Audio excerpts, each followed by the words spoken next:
देखिए खबरों का हाई स्पीड शो एक्सप्रेस 100।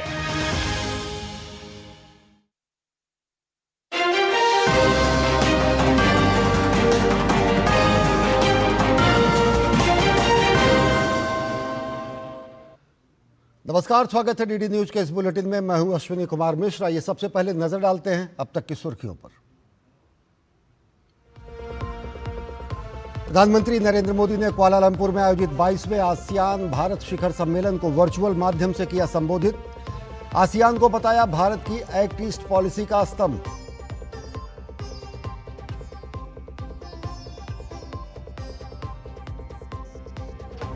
प्रधानमंत्री नरेंद्र मोदी ने मन की बात कार्यक्रम में अपने विचार साझा किए। महापर्व छठ की दी शुभकामनाएं। पर्व को बताया संस्कृति, प्रकृति और समाज के बीच गहरी एकता का प्रतिबिंब।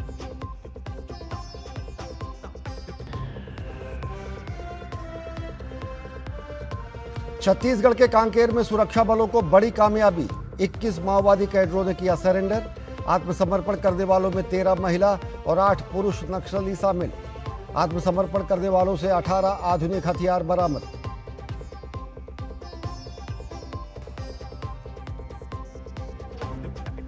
बिहार विधानसभा चुनाव प्रचार के लिए अभियान हुआ तेज। एनडीए और महागठबंधन के वरिष्ठ नेता और स्टार प्रचारक कर रहे हैं ताबड़तोड़ रैलियां।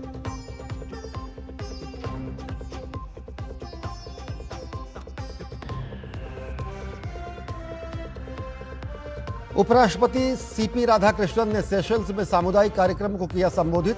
कहा, सेशल्स के विकास में सहयोग के लिए भारत प्रतिबद्ध। नवनिर्वाचित राष्ट्रपति डॉक्टर पैट्रिक हार्मनी के शपथ ग्रहण समारोह में भारत सरकार के प्रतिनिधि हैं सीपी राधाकृष्णन।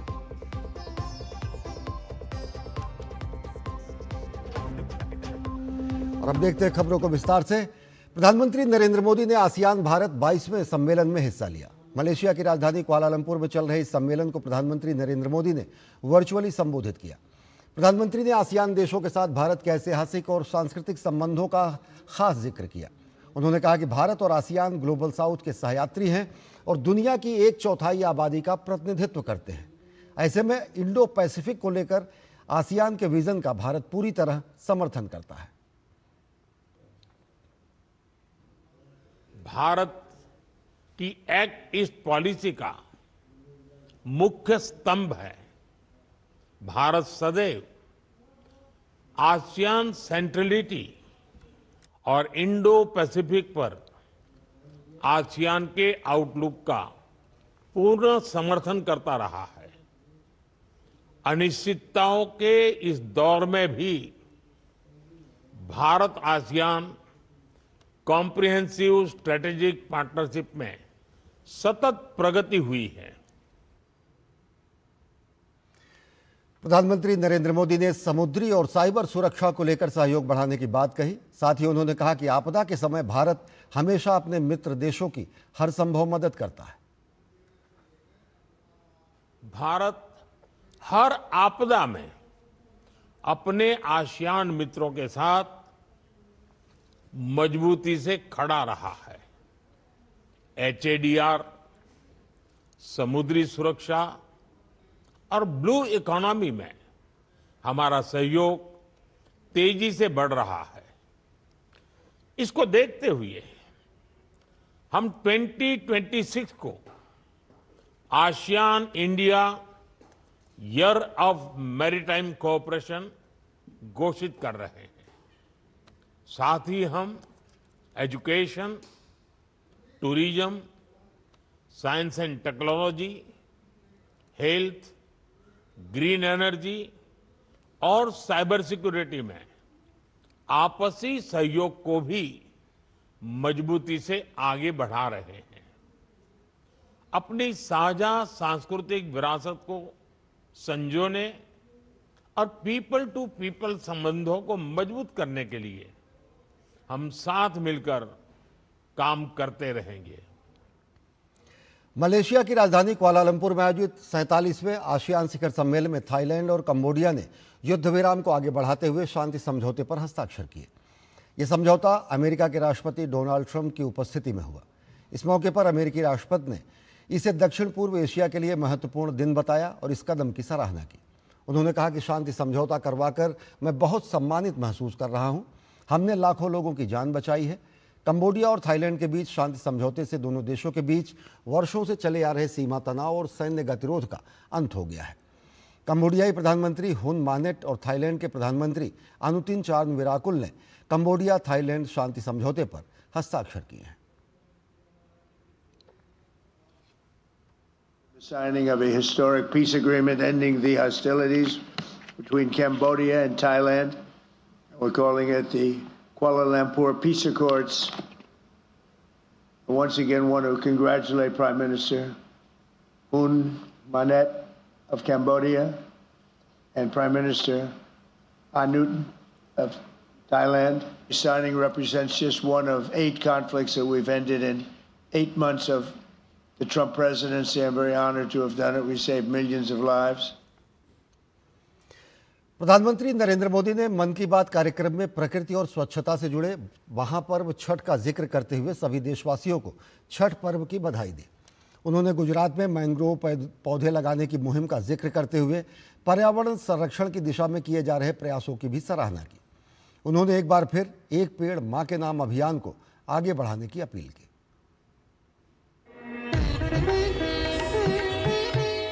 छठ पर्व आस्था, आराधना और प्रकृति प्रेम का अनूठा संगम है। प्रधानमंत्री मोदी ने मन की बात कार्यक्रम की शुरुआत में देश भर में छठ पर्व के उल्लास का जिक्र करते हुए छठ पर्व का व्रत रखने वाली महिलाओं के समर्पण और निष्ठा को प्रेरणादायी बताया। सादगी और संयम के प्रतीक छठ पर्व के दौरान पवित्रता और नियमों का कठोरता से पालन किया जाता है। छठ घाटों पर इस दौरान पारिवारिक और सामाजिक सद्भाव की अद्भुत मिसाल देखने को मिलती है। प्रधानमंत्री ने सभी देशवासियों को छठ महापर्व की शुभकामनाएं दी। छठ का महापर्व संस्कृति, प्रकृति और समाज के बीच की गहरी एकता का प्रतिबिंब है। छठ के घाटों पर समाज का हर वर्ग एक साथ खड़ा होता है। ये दृश्य भारत की सामाजिक एकता का सबसे सुंदर उदाहरण है। आप देश और दुनिया के किसी भी कोने में हो, यदि मौका मिले तो छठ उत्सव में जरूर हिस्सा लें। एक अनोखे अनुभव को खुद महसूस करें। मैं छठी मैया को नमन करता हूं। सभी देशवासियों को, विशेषकर बिहार, झारखंड और पूर्वांचल के लोगों को छठ महापर्व की शुभकामनाएं देता हूं। छठ महापर्व स्वच्छता का प्रतीक है। प्रधानमंत्री मोदी का हमेशा से स्वच्छता पर जोर रहा है। उन्होंने देश भर में स्वच्छता और प्रकृति के लिए किए जा रहे विशेष पहलों का जिक्र किया। इस कड़ी में उन्होंने अंबिकापुर में चलाए जा रहे गार्बेज कैफे और बेंगलुरु में कुओं और झीलों की सफाई को प्रेरक उदाहरण बताते हुए इसे स्वच्छता की दिशा में बदलाव का वाहक बताया। छत्तीसगढ़ के अंबिकापुर में शहर से प्लास्टिक कचरा साफ करने के लिए एक अनोखी पहल की गई है। अंबिकापुर में गार्बेज कैफे चलाए जा रहे हैं। ये ऐसे कैफे हैं जहां प्लास्टिक कचरा लेकर जाने पर भरपेट खाना खिलाया जाता है। अगर कोई व्यक्ति 1 किलो प्लास्टिक लेकर जाए, उसे दोपहर या रात का खाना मिलता है, और कोई आधा किलो प्लास्टिक ले जाए तो नाश्ता मिल जाता है। ये कैफे अंबिकापुर म्युनिसिपल कॉरपोरेशन चलाता है। साथियों, इसी तरह का कमाल बेंगलुरु में इंजीनियर कपिल शर्मा जी ने किया है। बेंगलुरु को झीलों का शहर कहा जाता है और कपिल जी ने यहाँ झीलों को नया जीवन देने का अभियान शुरू किया है। कपिल जी की टीम ने बेंगलुरु और आसपास के इलाकों में 40 कुओं और 6 झीलों को फिर से जिंदा कर दिया है। खास बात तो ये है कि उन्होंने अपने मिशन में कॉरपोरेट्स और स्थानीय लोगों को भी जोड़ा है। उनकी संस्था पेड़ लगाने के अभियान से भी जुड़ी है। साथियों, अंबिकापुर और बेंगलुरु ये प्रेरक उदाहरण बताते हैं कि जब ठान लिया जाए तो बदलाव भी आकर के ही रहता है। प्रधानमंत्री मोदी ने अपने मासिक रेडियो संबोधन में गुजरात में वन संरक्षण से जुड़े और समुद्री पारिस्थितिकी तंत्र को मजबूत करने में मैंग्रोव की भूमिका का जिक्र किया। गुजरात के वन विभाग ने मैंग्रोव के इस महत्व को समझते हुए खास मुहिम चलाई हुई है। 5 साल पहले वन विभाग की टीमों ने अहमदाबाद के नजदीक धौलेरा में मैंग्रोव लगाने का काम शुरू किया था और आज धौलेरा तट पर 3,500 हेक्टेयर में मैंग्रोव फैल चुके हैं। इन मैंग्रोव का असर आज पूरे क्षेत्र में देखने को मिल रहा है। वहाँ की इकोसिस्टम में डॉल्फिन्स की संख्या बढ़ गई है, केकड़े और दूसरे जलीय जीव भी पहले से ज्यादा हो गए हैं। यही नहीं, अब यहाँ प्रवासी पक्षी भी काफी संख्या में आ रहे हैं। इससे वहाँ के पर्यावरण पर अच्छा प्रभाव तो पड़ा ही है, धौलेरा के मछली पालकों को भी फायदा हो रहा है। प्रधानमंत्री मोदी ने प्रकृति के संरक्षण की दिशा में चलाए जा रहे एक पेड़ मां के नाम अभियान को आगे बढ़ाने की अपील की और देशवासियों से अधिक पेड़ लगाकर पर्यावरण संरक्षण की दिशा में अपना योगदान देने को कहा। Bureau report, DD news. और खबरें अभी और भी, लेकिन वक्त एक छोटे से ब्रेक का। देखते रहिए डीडी न्यूज। अब आया असली स्वाद। अब आया स्वाद। जब स्वाद के पड़े हो लाले तो MDH का चंकी चाट मसाला डालें। MDH का चंकी चाट मसाला। MDH। जब धरती चीर कर निकलता है लोहे का पत्थर और मिलता है मोंगिया के जोश से, फिर तपता है, पिघलता है और बनता है फौलाद। अब होता है सरिया सारी खूबियों के साथ। मोंगिया स्टील, मजबूत देश का मजबूत सरिया। नए ट्रैक्टर की बधाई। नए ट्रैक्टर की बधाई तो मिल गई, लेकिन असली बधाई रवि की फसल के लिए होगी। बधाई पे बधाई। नए GST से ट्रैक्टर हुए 40,000 रुपए तक सस्ते। नए GST से गांव-गांव में फैल रही खुशियों की रोशनी। भारत मना रहा है बचत उत्सव। बधाई हो बधाई। हर घर खुशहाली, GST बचत उत्सव वाली। स्टॉक मार्केट चैंप्स पैसा डबल करे। हाँ शर्मा जी, ग्रुप ज्वाइन कर लिया। हाँ, पर आप लोग कौन? हम इस स्टॉक मार्केट फ्रॉड ग्रुप के मेंबर्स। और ये मास्टरमाइंड। बस अब आपको फंसाएंगे। और उसके लिए फेक स्क्रीनशॉट मैं बनाऊंगा और मैं फर्जी बैंक स्टेटमेंट्स। और मैं फेक ऐप डाउनलोड करवाऊंगा जो बिल्कुल रियल लगेगी। शुरू में पैसा बनेगा और फिर लालची शर्मा और पैसा लगाएगा। उसके बाद शर्मा जी स्कैमर बता के नहीं आता, पर आपके लालच का फायदा उठा के सब ले जाता है। साइबर क्राइम से बचना है तो रुको, सोचो, फिर एक्शन लो। दादी के हाथों का जादू और खुशबू से महकता घर। MDH गरम मसाला, असली मसालों से भरा हूँ मैं, क्योंकि हर रिश्ता है स्वाद से जुड़ा। और ब्रेक के बाद आप सभी का स्वागत है। बिहार विधानसभा चुनाव के पहले चरण के साथ ही दूसरे चरण के लिए भी प्रचार अभियान अब तेज हो गया है। पहले चरण के लिए 6 नवंबर को 121 विधानसभा क्षेत्रों में मतदान होगा, जबकि दूसरे चरण में 11 नवंबर को 122 विधानसभा सीटों पर वोट डाले जाएंगे। NDA और महागठबंधन दोनों के वरिष्ठ नेता और स्टार प्रचारक लगातार चुनावी रैलियां कर रहे हैं। भारतीय जनता पार्टी, जनता दल यूनाइटेड, राष्ट्रीय जनता दल, कांग्रेस सहित विभिन्न दलों के बड़े नेता और स्टार प्रचारक चुनाव प्रचार में जुटे हुए हैं। जनसुराज पार्टी, राष्ट्रीय लोक जनशक्ति रामविलास पासवान की पार्टी, बहुजन समाज पार्टी की ओर से भी चुनाव प्रचार तेज कर दिया गया है। प्रधानमंत्री नरेंद्र मोदी 30 अक्टूबर को छपरा और मुजफ्फरपुर में चुनावी सभाओं को संबोधित करेंगे।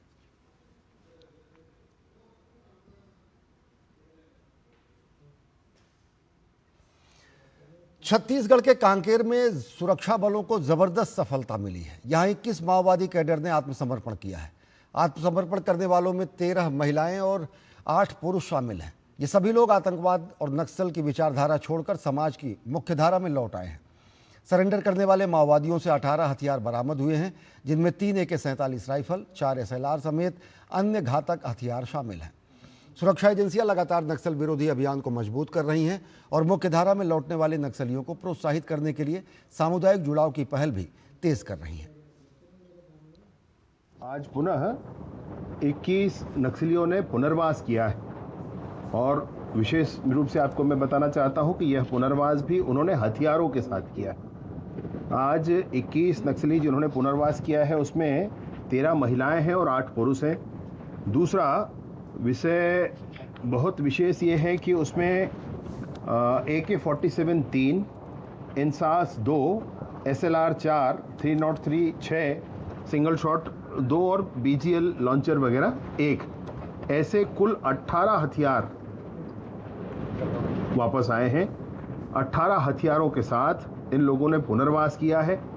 इसमें DVCM लेवल के 4 नक्सली हैं, ACM लेवल के 9 हैं और पार्टी मेंबर 8 लोग हैं। ऐसे 21 लोगों ने आज पुनः पुनर्वास किया है।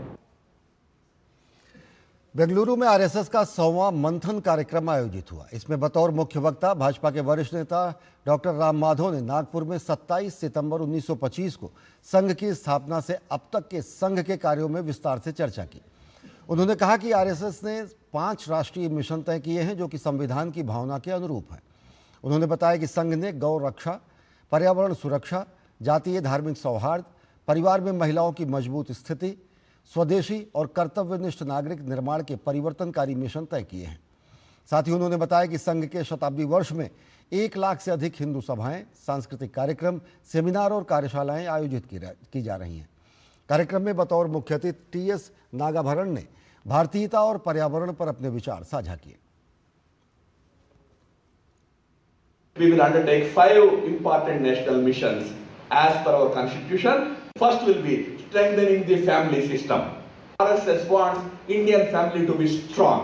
A woman should have as much say, if not more say, than a man. We have to protect our environment. That the second campaign RSS is undertaking. Third is about creating social harmony. So far that I said, making people rise above caste. Religious harmony. That will be the third mission. Fourth mission is Swadeshi. The fifth mission of RSS is about teaching people, making people duty conscious. खबरें अभी और भी है, लेकिन वक्त एक छोटे से ब्रेक का। देखते रहिए DD न्यूज। MDH का किचन किंग किचन में हो तो हम सब कुछ बना सकते हैं। बैंगन का भरता, आलू गोभी, भिंडी मसाला और भी बहुत कुछ। MDH। भाभी जी, नया टीवी, वो भी इतना बड़ा। जब सपने बड़े हो तो फिर टीवी छोटा क्यों? नए GST से टीवी हुआ 3500 रुपए तक सस्ता। नया GST दिल को करे हल्का और जेब को भारी। भारत मना रहा है बचत उत्सव। बधाई हो बधाई। हर घर खुशहाली, GST बचत उत्सव वाली।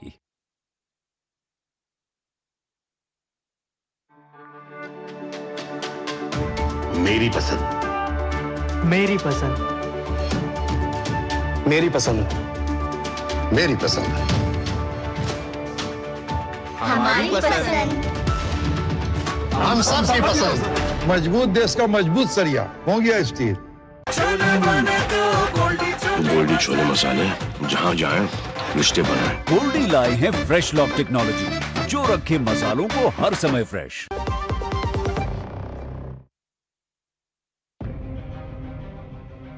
ये जो यमुना है, यही आपके लिए सबसे बड़ी चुनौती है। जिस दिन से आप मुख्यमंत्री बनिए, आपसे 2 ही सवाल पूछे जाते हैं।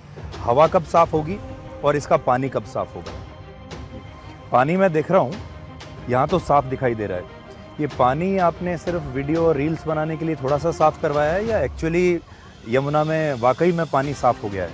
आपके जो दोस्त हैं आम आदमी पार्टी के, वो लगातार ये कह रहे हैं कि ये जो पानी है ये टेम्परेरीली साफ़ किया गया है और इसमें आपने, वो कहते हैं कि एक सिलिकॉन डिफॉर्मर का इस्तेमाल किया गया है, कुछ केमिकल्स का इस्तेमाल किया गया है, जिससे कि वो झाग तो नज़र नहीं आएंगे लेकिन ये पानी जो है बहुत हानिकारक हो जाएगा। देखिए, छठ इस बार बहुत इम्पॉर्टेंट इसलिए है क्योंकि बिहार में चुनाव आ रहा है और दिल्ली में जो छठ मनाने वाले लोग हैं बिहार के, पूर्वांचल के, अगर वो नाराज़ हो गए तो फिर बीजेपी को बड़ा नुकसान होगा बिहार में। जब आप बड़ी हो रही थी, दूरदर्शन देखती थी और आज आप अपने आप को दूरदर्शन पे देखेंगी।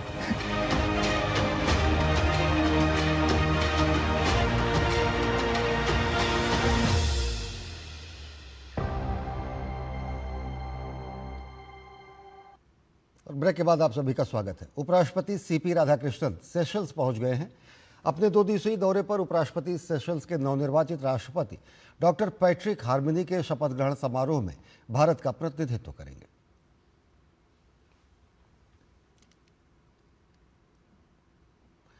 उपराष्ट्रपति सीपी राधाकृष्णन ने सेशल्स में एक सामुदायिक समारोह में हिस्सा लिया, जिसमें कई सांस्कृतिक कार्यक्रम आयोजित किए गए। समारोह में भारतीय उपराष्ट्रपति का भव्य स्वागत हुआ। कार्यक्रम को संबोधित करते हुए उपराष्ट्रपति सीपी राधाकृष्णन ने कहा कि सेशल्स अविश्वसनीय रूप से विविध है, क्योंकि भारत के हर हिस्से के लोग यहाँ पर रहते हैं। सेशल्स के विकास के लिए भारत प्रतिबद्ध है। सीपी राधाकृष्णन ने अनिश्चित वैश्विक परिवेश के बावजूद भारत की आर्थिक प्रगति की तारीफ की और जल्द ही भारत की तीसरी सबसे बड़ी अर्थव्यवस्था बनने की उम्मीद जताई। Today, under PM Modi's vision and leadership, India is on the path to become Vikshit, that is a developed country by 2047. In an uncertain global environment, we continue to grow fast, and India has emerged as the 4th largest economy in the world. From nowhere, we have become 5th and now 4th, and we are marching towards the 3rd. उपराष्ट्रपति CP Radhakrishnan के सामने सामुदायिक समारोह में रंगारंग सांस्कृतिक कार्यक्रम प्रस्तुत किए गए, जिसमें भारतीय संगीत और संस्कृति की झलक दिखी।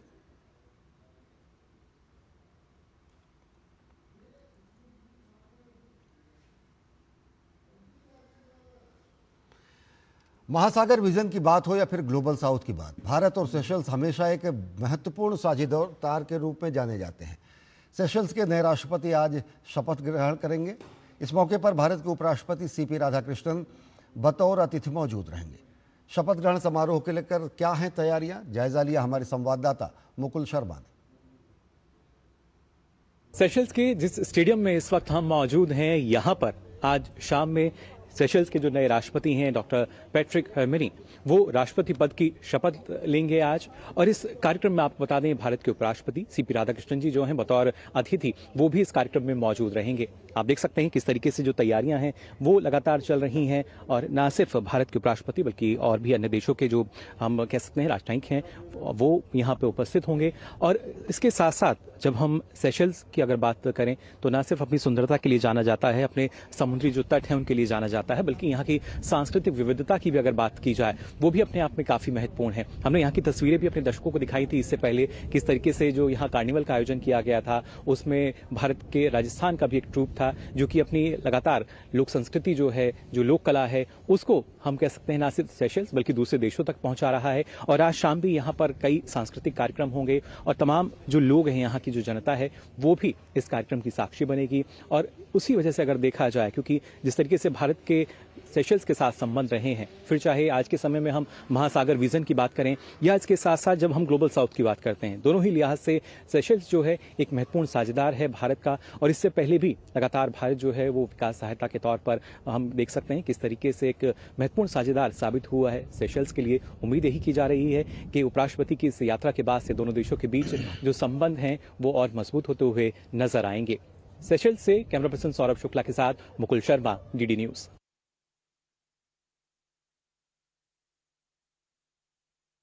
दूरदर्शन के पुराने दिनों को याद किया जब लोग बेसब्री से इस पर प्रसारित होने वाले कार्यक्रमों का इंतजार करते थे। उन्होंने कहा कि दूरदर्शन आज भी लोगों के बीच काफ़ी लोकप्रिय है।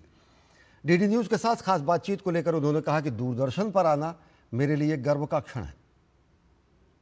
दूरदर्शन के तमाम दर्शकों की तरफ से मैं आपका स्वागत करता हूं। दूरदर्शन का एक बहुत ही स्वर्णिम युग रहा है जब हम सब लोग दूरदर्शन देख के बड़े हुए हैं। देखते थे जी, सच में दूरदर्शन का आज भी वही महत्व है और देश के हजारों लाखों लोग आज भी दूरदर्शन को उतने ही मन से, उतने ही शौक से देखते हैं।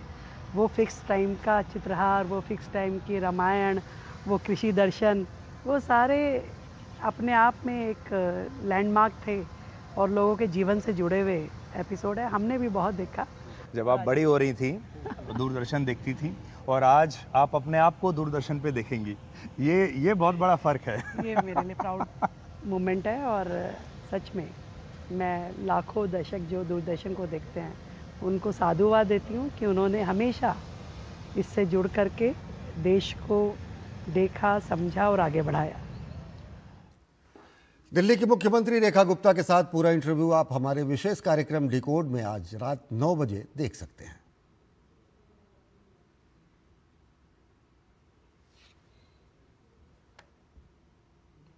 और अब बात छठ महापर्व की।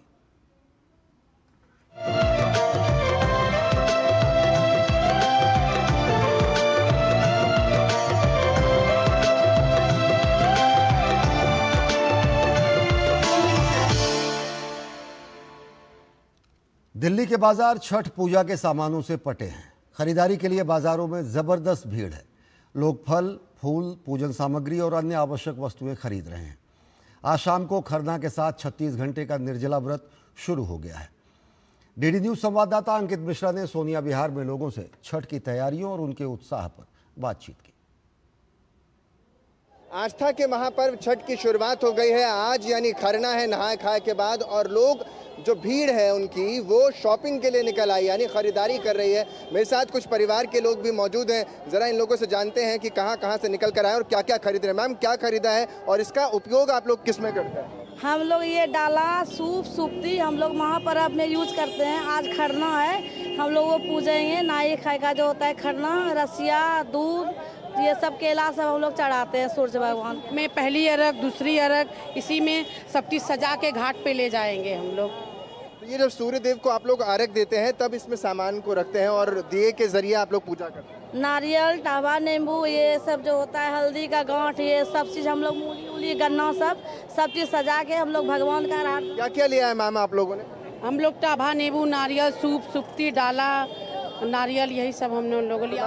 आज से आप लोगों का व्रत, यानी जब इस चीज की से व्रत शुरू हो गया है, कल ही से, यानी पूजिए कद्दू भात के दिन से। अच्छा, कुछ लोग मैम 36 घंटे का रखते हैं और कुछ और ज्यादा लंबा व्रत भी रखते हैं, या फिर सभी 36 देर का रहता है? सबका 3 दिन का हम लोग का व्रत रहता है सब। अब देखिए जरा इस तरफ कितनी भीड़ है, आप देख पा रहे हैं, क्योंकि सड़कों पर हर महिलाएं हैं, जो हर परिवार है कुछ इसी तरीके से छठ की जो शॉपिंग है वो करके जा रहा है, क्योंकि आज शाम से ही खरने के बाद शुरुआत हो जाएगी और इन शुरुआत हो जाएगी और इसी के साथ जो छठ की तैयारी है वो आप यहाँ पर देख पा रहे हैं। जहाँ तक आपकी नज़र जाएगी वो आपको कुछ इसी तरीके से तस्वीरें नज़र आ जाएंगी। यानी इतना इस समय लोग जो है वो शॉपिंग कर रहे हैं, क्योंकि शाम को ही आज कई लोग आज से व्रत रखना भी शुरू कर देते हैं और ये व्रत जो है वो लंबे समय तक, यानी 36 घंटे का उपवास होता है और इस उपवास के साथ ही माँ छठी की पूजा की जाती है और सूर्य देव को अर्घ्य के साथ ही इस महापर्व को लेकर के उत्साहित तमाम व्रतियाँ घाटों पर पहुँचती हैं और अपने परिवार और अपने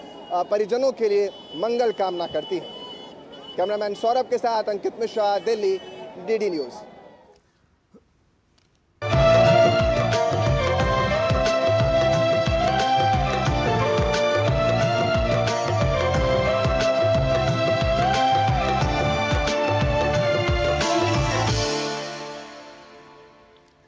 और लौह पुरुष सरदार वल्लभ भाई पटेल की जयंती राष्ट्रीय एकता दिवस पर होने वाले कार्यक्रम रन फॉर यूनिटी 31 अक्टूबर को देश भर में आयोजित किया जाएगा। देश के गृह मंत्री अमित शाह ने सोशल मीडिया प्लेटफॉर्म एक्स पर लिखा है, सरदार वल्लभ भाई पटेल के 150वीं जयंती वर्ष को पूरा देश हर्षोल्लास के साथ मना रहा है। उन्होंने लोगों से अपील की कि सरदार साहब की जयंती के उपलक्ष्य में देश भर में आयोजित हो रहे रन फॉर यूनिटी कार्यक्रम में बढ़ चढ़कर हिस्सा लें और एक भारत श्रेष्ठ भारत के निर्माण में भागीदार बने।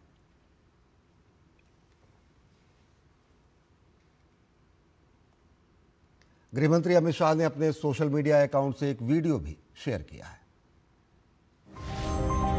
हमारी भाषाएं अलग हैं, त्योहारों परंपराओं की अपनी अपनी सुगंध है। यही विविधता भारत की आत्मा है। इस विविधता को एक सूत्र में पिरोया एक दूरदर्शी नेता सरदार वल्लभ भाई पटेल ने। आज उसी एकीकरण की भावना को आगे बढ़ाया है प्रधानमंत्री नरेंद्र मोदी ने। भारत सिर्फ एक भौगोलिक इकाई नहीं है, वो हमारी आत्मा का, हमारी आकांक्षाओं का अखंड हिस्सा है। सरदार पटेल की 150वीं जयंती पर आइए अपने जिले में हो रही रन फॉर यूनिटी में अधिक से अधिक संख्या में हिस्सा लें और एक भारत श्रेष्ठ भारत की भावना को और मजबूत बनाएं। 31 अक्टूबर यानी राष्ट्रीय एकता दिवस। तो बुलेटिन में फिलहाल इतना ही। देश और दुनिया की ताज़ा तरीन खबरों के लिए देखते रहिए डीडी न्यूज़। नमस्कार।